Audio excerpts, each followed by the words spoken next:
Have you had a chance to look at Resident Evil 4 on iPhone slash iPad slash Mac? Does the latest Apple Silicon finally make gaming on Apple platforms viable?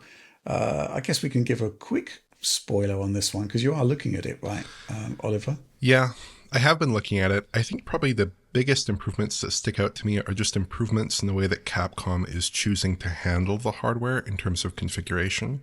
So you don't have that Byzantine settings menu with certain selections that can cause the game to repeatedly crash and things like this. I think that was a very poor decision for Resident Evil Village, and that's totally gone now. There are a handful of options, but like it's things like chromatic aberration and stuff like that, the typical stuff you'd see in like console titles.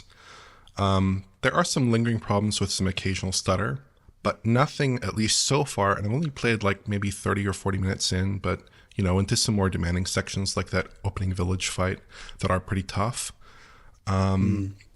There's no, as far as I can tell, pervasive issues with consistently low frame rates like I saw in Village, where it would just run at 20 FPS for long periods with horrible, horrible stutter.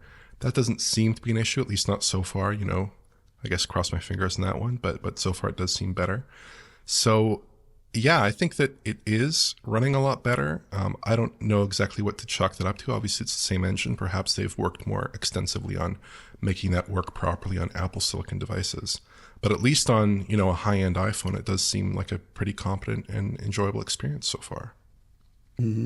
Interesting, because we weren't particularly impressed with Village for a whole host of reasons. It does sound as though they've made some attempts to. I think a lot of it may have been a concept of curation, actually getting the right balance for the hardware, which is really, really difficult to do when you're basically just opening up the PC settings menu for everybody to use and abuse.